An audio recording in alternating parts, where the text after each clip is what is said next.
Back to another episode of MTG Steam Brewery, guys. As you can see, this time it is a standard deck tech. We have some really poor proxies. We haven't had a ton of time, so we just made the best proxies we could with what we had, which was pen and paper. Sorry about that, guys, but it's standard, not modern. Rotation's about to happen, so I figured I might as well put up some cool standard content. Just a deck that seems really fun. This is a Rug Yisan the Wandering Bard deck. I put Court of Calling in here too, so like the Rug Court of Calling deck popped up recently. I did not know that was a deck until after I made this deck, but this is heavily based off of the green-blue deck Reduke played a couple weeks ago. The green-blue Yisan deck he built. He was playing Yisan, and I was just like, yeah, I want to play with that card. I guess I'd better build a standard deck with him, while I still have all these sweet lands to play with, shock lands. So I can actually play a Rug version, so I have some really cool cards. We'll go and get into the deck tech. We'll start at our kind of top end, I guess. We have one Chandra Pyromaster, just a Planeswalker that'll generate card advantage. In this deck, especially with Nykthos and Courser of Kruphix, it's going to be very powerful.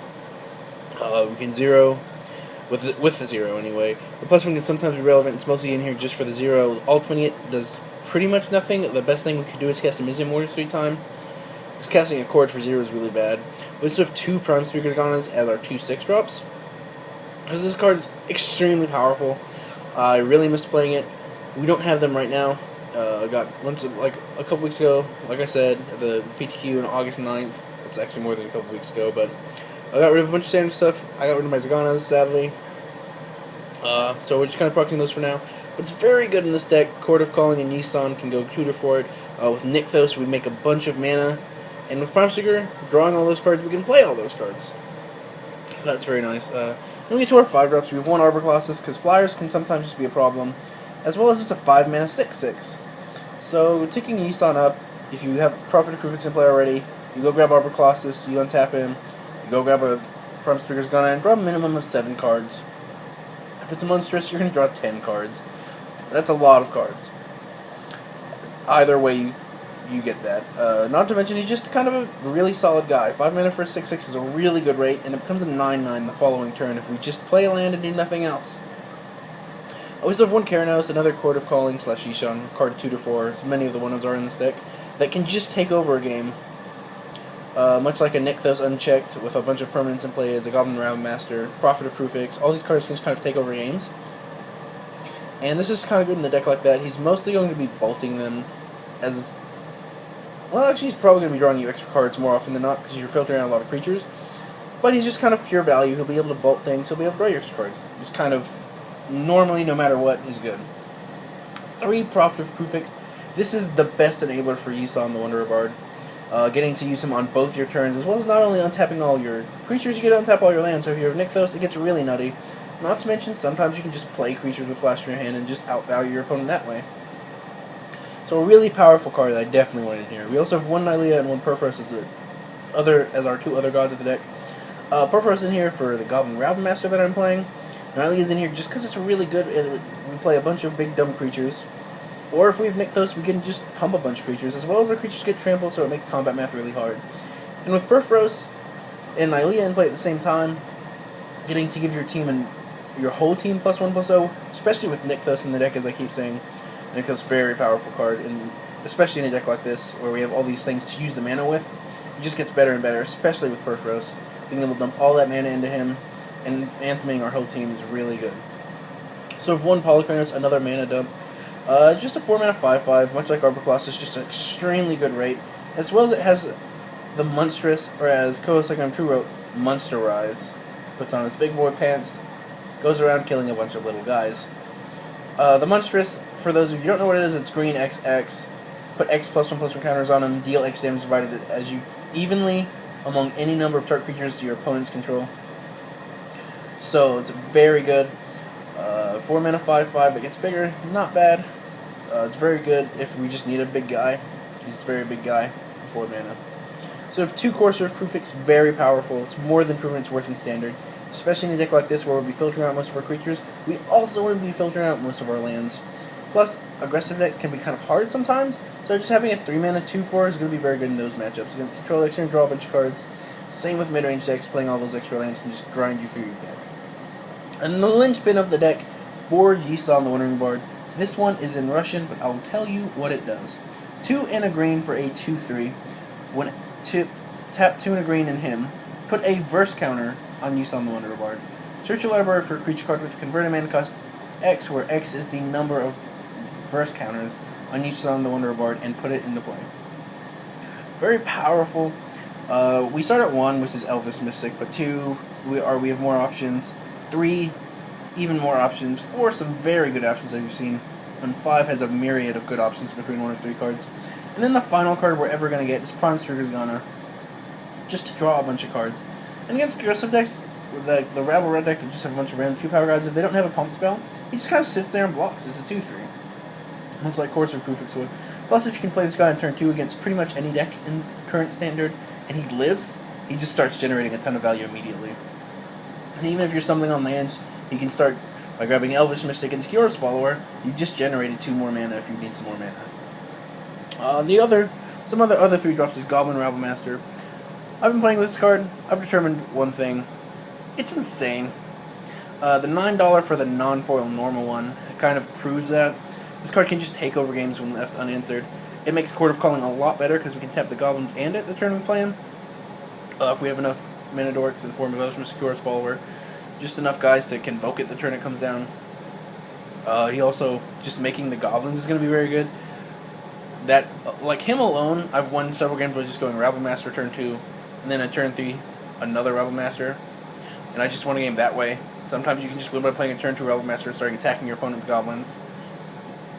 Plus, against a control deck, if you just play a Goblin Rabble Master, you don't really need to apply any more threats until they play something like a Jace in current standard. Assuming they're playing Jace, or have a Jace. Otherwise, he's just going to run away with the game until they find Supreme Verdict. We also have one Reclamation Sage, a very powerful card that I have access to, though not always super exciting. Sometimes it's completely dead, but more often than not, it has a target. Mainly Courser Prefix, but there's also Underworld Connections, Tense Sphere, and Banishing Light.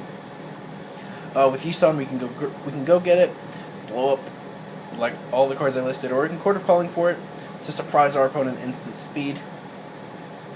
So just a nice one-of to have. There's also one more in the board. We also have 2 Scavenging Ooze.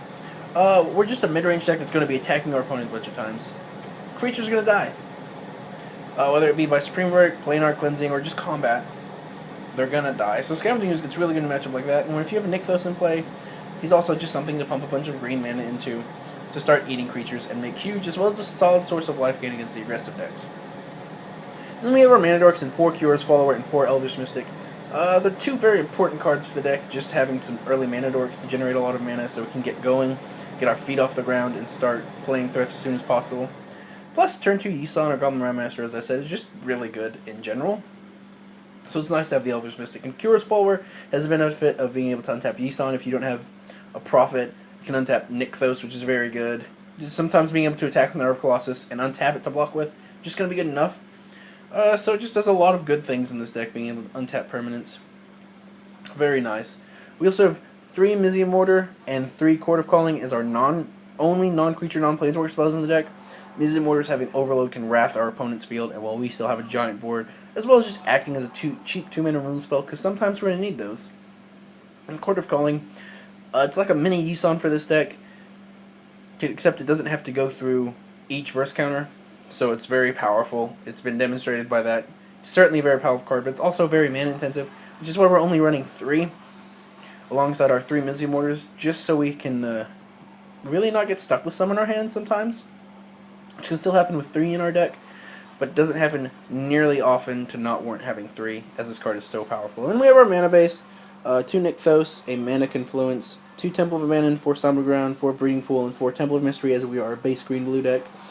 2 Steam Vents, 3 Forest, and a Mountain. Just some nice basic stuff come into play in tap, so we don't have to take as much damage. So there's our main deck, and I'll see you in a second for the sideboard. Welcome back to the sideboard. As you can see, not a full 15, but I'll go over that at the end. There's a specific reason for it.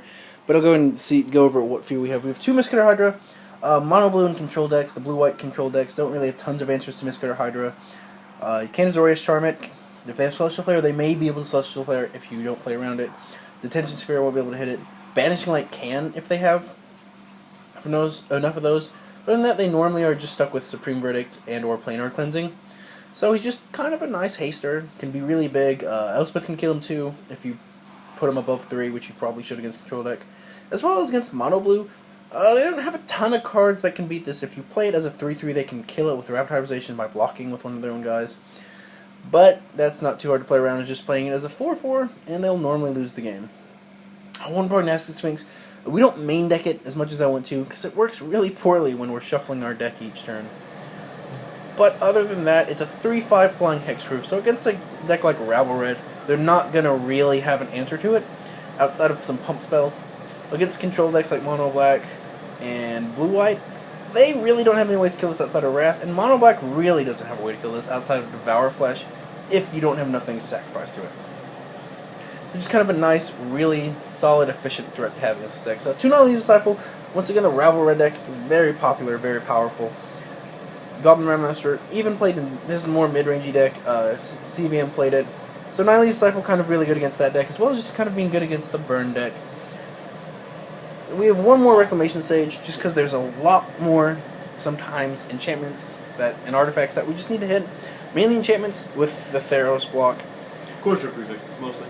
Corsair Prefix can be hit against Mono Black hits.